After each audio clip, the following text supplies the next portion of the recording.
میں چند نصیحتوں کے لیے انتہائی مختصر خطاب اور جماعت کے تعارف کے لیے دعوت سخن دوں گا۔ فضیلت الشیخ مفتی محمد انس مدنی حفظہ اللہ، ناظم اعلیٰ جماعت غرباء اہل حدیث پاکستان، کہ وہ آئیں جماعت غرباء اہل حدیث کے تعارف کو آپ احباب کے سامنے پیش کریں۔ انتہائی مختصر وقت میں آپ سے چند نصیحتیں کریں گے الشیخ مفتی انس مدنی حفظہ اللہ۔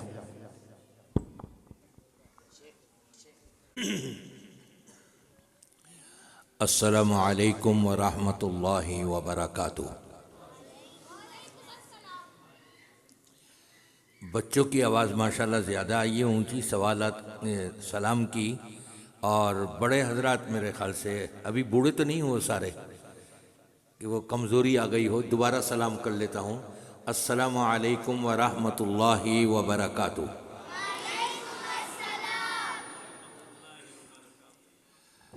الحمد للہ رب العالمین والعاقبۃ للمتقین والصلاة والسلام علی سید الانبیاء والمرسلین وعلی آلہ واصحابہ ومن تبعہم باحسان الی یوم الدین۔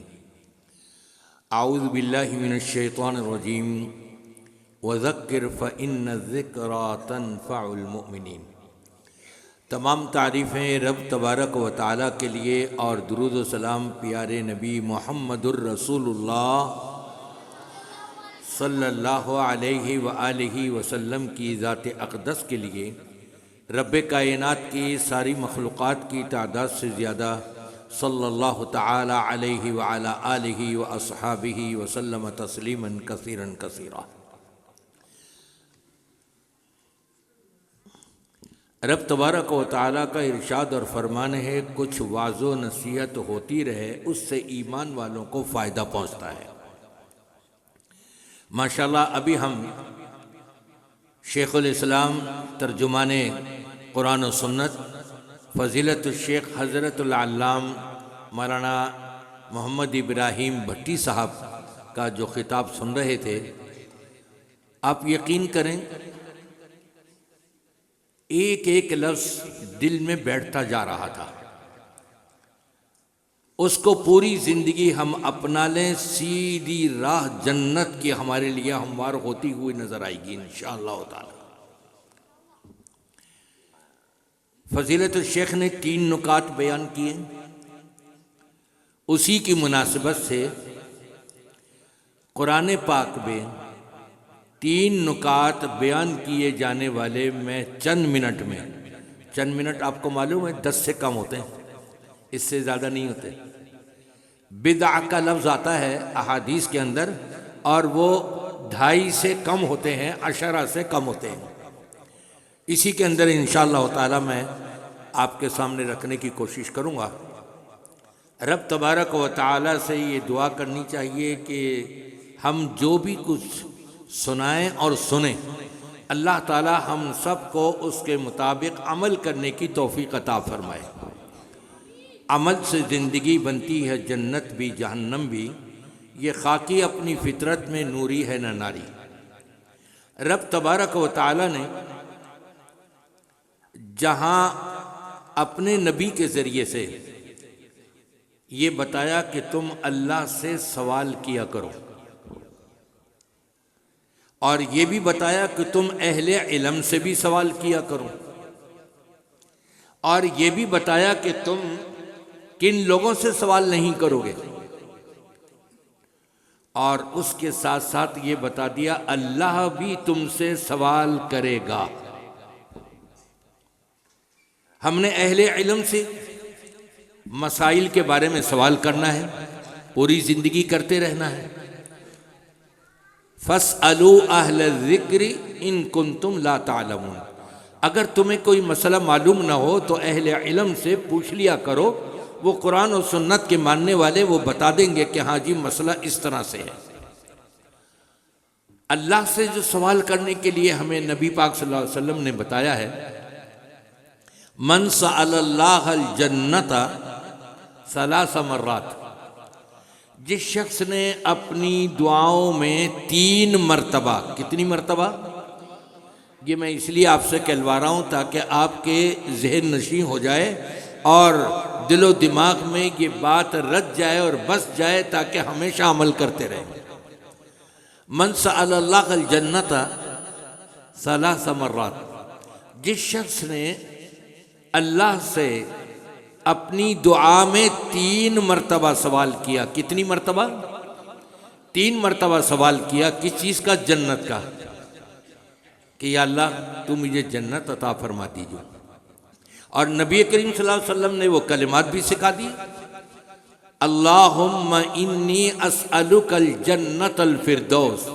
آپ نے فرمایا جب اللہ سے جنت مانگو تو جنت الفردوس کا سوال کیا کرو۔ آپ فرماتے ہیں جس نے اپنی دعا میں 3 مرتبہ اللہ سے جنت کا سوال کیا، اللہ جنت کو اس کے حق میں سفارشی بنا دیتا ہے۔ اللہ، آپ کہیں گے کہ جنت کیسے سفارش کرے گی؟ وہ تو مادی چیز ہے۔ جی، اللہ کے رسول صلی اللہ علیہ وسلم کے ہاتھ میں کنکر ہیں، پتھر ہیں، اور کافر کہہ رہا ہے کہ کلمہ اس سے پڑھوا دو۔ ان پتھروں میں سے آواز آ گئی کلمہ پڑھنے کی۔ اللہ جس کو بلوانا چاہے بلوا سکتا ہے۔ روز قیامت جو لوگ انکار کریں گے، نہیں جی نہیں، ہم نے تو کوئی گناہ نہیں کیا، ہم نے تو چوری نہیں کری، ہم نے تو زنا نہیں کیا، ہم نے تو فلاں کو نہیں مارا، اليوم نختم على افواہہم وتکلمنا ایدیہم وارجلہم، ہم ان کے منہ پر مہر لگا دیں گے، اب منہ سے ہی بات ہی نہیں کر سکیں گے۔ ان کے ہاتھوں کو، ان کے قدموں کو حکم ہوگا بولو، ہاتھ بتائیں گے ہاں جی یہ گناہ کیے، پیر بتائیں گے ان گناہ کے لیے یہ میرے ان قدموں سے چل کر کے گیا۔ اللہ جس کو بلوانا چاہے بلوا دے، تو جنت کو بھی بلوا سکتا ہے۔ تو فرمایا جس شخص نے اللہ سے جنت کے لیے اپنی دعاؤں میں 3 مرتبہ سوال کیا، اللہ جنت کو اس کے لیے سفارشی بنا دیتا ہے۔ جنت کہتی ہے کہ یا اللہ یہ تیرا بندہ، تیری بندی تجھ سے جنت کا سوال کر رہے ہیں، حالانکہ انہوں نے جنت تو دیکھی نہیں، تو یا اللہ ان کو جنت عطا کر دیجیے۔ اللہ اکبر، جنت ہمارے حق میں سفارش کرے، اور ہم پھر دعائیں ایسی مانگے کہ چاروں طرف دیکھ رہے ہیں۔ فرض کے بعد ہم نے یہ سمجھ لیا ہے کہ نماز کے بعد ہم نے دعا نہیں کری، ہاتھ نہیں اٹھائے، تو ہماری گویا کہ کوئی عبادت ہی قبول نہیں ہوئی، دل سے دعا نہیں ہوئی، تو غافل دل کی دعا اللہ کے ہاں قبول نہیں ہوتی۔ وَمَنِ اسْتَجَارَ مِنَ اللَّهِ 3 مرات، اور فرمایا کہ جس شخص نے اللہ سے 3 مرتبہ سوال کیا اپنی دعا میں، یا اللہ مجھے جہنم سے بچائیے، جہنم سے محفوظ رکھیے، جہنم میں مت جانے دیجیے۔ 3 مرتبہ جس شخص نے اللہ سے جہنم کی پناہ مانگی، جہنم اس کے حق میں اللہ کی بارگاہ میں سفارشی ہو جاتی ہے کہ یا اللہ یہ جہنم میں نہیں آنا چاہتا، اس کو جہنم سے بچا دے۔ اللہ اکبر، ہم نے کبھی اپنی دعاؤں میں گڑ گڑا کر، دل کی گہرائی سے، اخلاص کے ساتھ، یکسوئی کے ساتھ اللہ سے کبھی دعا کری ہم نے جنت کی، یا جہنم سے پناہ مانگی ہم نے کبھی اللہ تبارک و تعالیٰ کی؟ یہ تو وہ سوال ہے جو ہم اللہ سے کریں۔ اللہ ہم سے کیا سوال کرے گا؟ رب تبارک و تعالیٰ نے اپنے کلام پاک میں ارشاد فرمایا، ان السمع والبصر والفؤاد کل اولئک کان عنہ مسئولا۔ تمہارا یہ سننا، تمہارے یہ کان، والبصر تمہاری یہ آنکھیں، تمہارا یہ دیکھنا، والفؤاد اور تمہارا یہ دل، ان تینوں کے بارے میں اللہ تبارک و تعالی روز قیامت تم سے سوال کرے گا۔ تم نے اپنے کانوں سے قرآن و سنت کو سننا پسند کیا یا ناچ گانوں کو سننا پسند کیا، فحش باتوں کو سننا پسند کیا؟ تم نے اپنی آنکھوں سے حقانیت کو دیکھ کر پہچاننے کی کوشش کری، یا پھر دنیا ہی کی طرف تمہاری آنکھیں اڑتی رہیں اور دنیا کی دولت ہی طلب کرتی رہی؟ تمہارے دل کے اندر حقانیت کو پانے کی چاہت پیدا ہوئی یا نہیں ہوئی؟ اگر تمہارے کان حق کو سننا پسند کرتے تھے، تمہاری آنکھیں حق کو ہی پانا دیکھنا پسند کرتی تھیں، تمہارا دل حقانیت ہی کی سوچ میں ڈوبا ہوا ہوتا تھا، تو نبی کریم صلی اللہ علیہ وسلم کی دعا سن لیجئے، نظر اللہ امرأ سمع مقالتی فحفظها واداها ووعاها۔ نبی کریم صلی اللہ علیہ وسلم اس شخص کو دعا دے رہے ہیں جس نے اپنا قلب سلیم بنا لیا، جس نے اپنے کانوں کی حفاظت کر لی، جس نے اپنی آنکھوں کی حفاظت غیر محرم عورتوں کو بے حیائی کے مناظر کو دیکھنے سے محفوظ کر لیے۔ اور اس کے برعکس نظر اللہ امرأ سمع مقالتی، کانوں سے سننا پسند کرتا ہے، اس کو محبوب ترین اگر کوئی چیز ہے کہ میں سنوں، وہ محمد الرسول اللہ صلی اللہ علیہ وسلم کی حدیث کو سننا پسند کرتا ہے۔ نظر اللہ امرأ سمع مقالتی، جس شخص نے میری حدیث، میری بات، میری گفتگو، میرے قول کو سننا پسند کیا، فحفظها، اور اس کو محفوظ بھی کر لیا اپنے سینے میں۔ حدیث کے کلمات ہر ایک یاد نہیں کر سکتا، محفوظ نہیں کر سکتا، لیکن اس کا مفہوم وہ اپنے سینے میں محفوظ کر سکتا ہے، ہر ایک کر سکتا ہے۔ وَأَدَّاهَا وَوَعَاهَا، اور یہ سن کر اور اپنے سینے میں محفوظ کر کے تیسری شرط آپ نے بتائی کہ اس پر عمل بھی کر رہا ہے، اور چوتھی آخری شرط بتائی اس کو آگے پھیلا بھی رہا ہے۔ یہ وہ ہے بلغوا عنی ولو آیا۔ نبی نے حکم دیا اگر ایک بات، ایک مسئلہ، ایک آیت بھی مجھ سے تم تک پہنچ جائے تو اس کو آگے بھی پھیلاؤ، خود بھی عمل کرو اور آگے بھی پھیلاؤ۔ جو شخص یہ کام کر رہا ہے، نبی پاک صلی اللہ علیہ وسلم دعا دے رہے ہیں، اللہ اس کو تر و تازہ رکھے، اللہ اس کو خوش و خرم رکھے، اللہ اس کی زندگی کو آباد رکھے۔ نبی کی یہ دعا ہم کو نصیب ہو جائے، اس کے ہم اپنے آپ کو مستحق بنا لیں، اور کیا چاہیے ہم کو؟ ہم جو بھی کچھ سنا یا اب سنیں گے، ان السمع پوچھا جائے گا قیامت کے دن، والبصر، ہم نے جو بھی اہل حق کا دیدار کیا اور توجہ کر کے ہم ان کی طرف بیٹھے رہے اور اپنے دل کے اندر اس کو جگہ دیتے رہے، روز قیامت یہ کام آئیں گے۔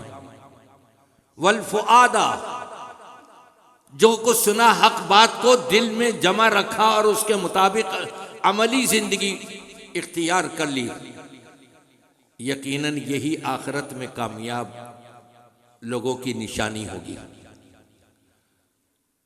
یہاں سے عزم کر کے اٹھے، ہم نے جو بھی کچھ قرآن اور حدیثیں سنی یا سنیں گے ابھی اور آگے، اپنی زندگی اس کے مطابق بنائیں گے۔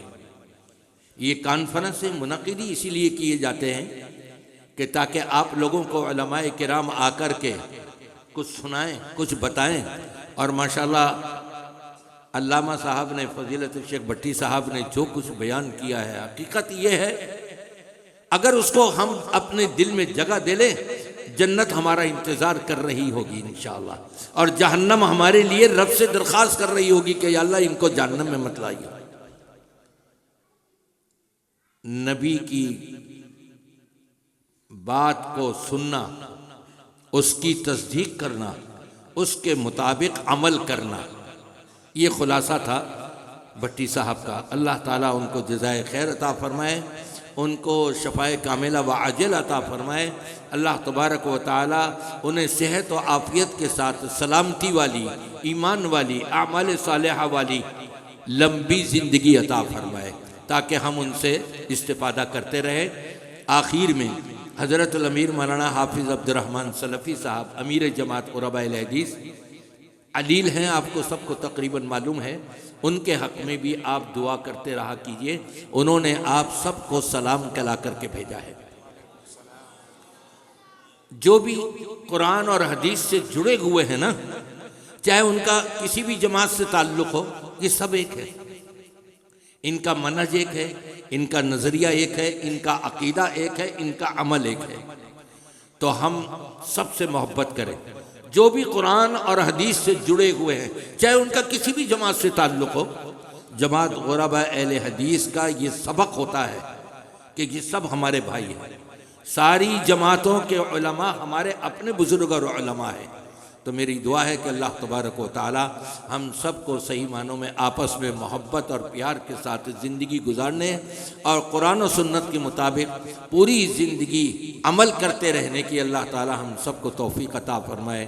وآخر دعوانا الحمد للہ رب العالمین، والسلام علیکم ورحمۃ اللہ وبرکاتہ۔